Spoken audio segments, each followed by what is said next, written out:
اس میں کوئی شک نہیں ہے کہ اس نے مسلمانوں میں سے ایک گروہ کے دل میں قربانی اور شہادت کا جذبہ بہت پیدا کیا، اس میں کوئی شک نہیں۔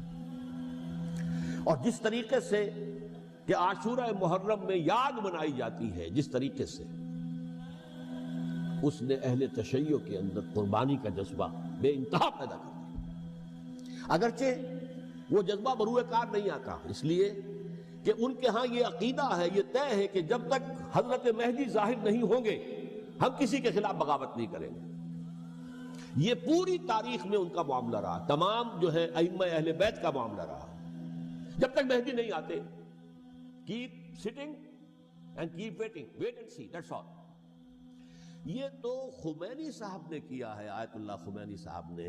کہ انہوں نے یہ ایران کے شیعوں کو باور کرایا کہ بھائی جب آئیں گے حضرت مہدی آ جائیں گے، لیکن ہم اب ہاتھ پر ہاتھ رکھ کر بیٹھے رہیں، باطل کو چیلنج بھی نہ کریں، ہمیں کچھ تو کرنا چاہیے، وہ ہاتھ پاؤں ہلانے چاہیے، اور کچھ نہیں تو مہدی کا راستہ جو ہے صاف کرنا چاہیے، تمہید کرنی چاہیے، ان کے راستہ ہموار کیا جائے۔ تو یہ ان کی بڑی عظمت ہے آیت اللہ خمینی صاحب کی، کہ اہل تشیع ایران کے جو ہے ان سے انہوں نے یہ بات منوا لی کہ ہم بالکل انرٹ نہیں بیٹھے رہیں گے، بلکہ اب انہیں نائب امام قرار دے کر اور ولایت فقیہ کے فلسفے کے حوالے سے، یہ دو چیزیں ان کی جو ہیں بنیادی فلسفے کی ہیں، وہ اس وقت میرا موضوع نہیں ہے، انہوں نے عوام کو ایسا کھڑا کیا ہے کہ 20,000 سے لے کر 30,000 کے درمیان انسانوں نے جانیں دی، عورتوں کے جلوس نکلے، شیرخوار بچہ گود میں ہے عورت کے اور گولی کھا رہی ہے، مر رہی ہے، گر رہی ہے۔ آپ سوچئے زندگی کتنی عزیز ہوتی ہے، اور شیرخوار بچے کے لیے ماں کی جو زندگی ہے، اس ماں کو اپنی زندگی کتنی عزیز تر ہوگی کہ اپنے لیے نہیں تو اس بچے کے لیے مجھے جینا ہے، لیکن نہیں، گولیاں کھائیں تو گری۔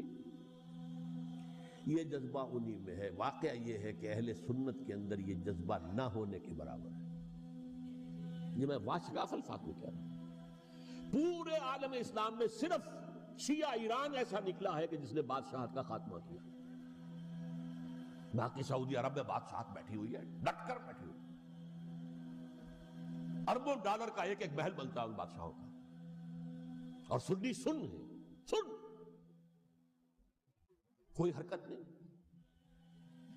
وہ تو اب جو حرکت ہو رہی ہے وہ اینٹی امریکن حرکت ہے جو ہو رہی ہے، وہ در حقیقت وہ مسئلہ بالکل دوسرا ہے جو اس وقت ہو رہا ہے، لیکن یہ کہ عالم اسلام میں کوئی تحریک ایسے نہیں اٹھی۔ یہ اہل تشیع میں ہے جو بالکل استثنائی بات ہے کہ انہوں نے جو ہے ایک ایسا بادشاہ جس کو کہا جاتا تھا کہ اس کا جو اسلحہ خانہ ہے وہ ایشیا میں سب سے بڑا اسلحہ خانہ ہے، جو 2500 سالہ پرانی جو ایک عظمت تھی ایران کی، اس کو دوبارہ تازہ اور زندہ کرنا چاہتا تھا۔ 2500 سالہ برسی اس نے بنائی تھی، اس کے لیے ایک شہر آباد کیا تھا کہ خسرو یا سائرس یا ذوالقرنین، قرآن مجید کی اصطلاح میں اس کی یادگار بنائی تھی، اور وہ سوچ رہا تھا کہ وہی عظمت دوبارہ ایران کی ہوگی جو کہ خسرو کے زمانے میں تھی، جس کا قرآن مجید میں سورہ کہف کے اندر ذکر ہے، مشرقی فتوحات، مغربی فتوحات، شمالی فتوحات۔ تو وہ بادشاہ ہے، اس کو بھاگنا پڑا ہوا قربانی کی وجہ سے۔ تو یہ جو ہے واقعہ کربلا نے، اس میں کوئی شک نہیں ہے کہ ایک ایسی مشعل روشن کی ہے جس کو کہ ہر شخص کو دیکھنا چاہیے۔ یہ بھی انسان، جیسے کہ اقبال نے ایک شعر کہا تھا غالب کے لیے، فکر انسان پر تیری ہستی سے یہ روشن ہوا ہے، پرے مرغ تخیل کی رسائی طاق ہو جا۔ تو فکر انسان پر حضرت حسین کی قربانی سے یہ واضح ہوا ہے کہ انسان کس حد تک جا سکتا ہے قربانی دینے کے لیے اپنے کسی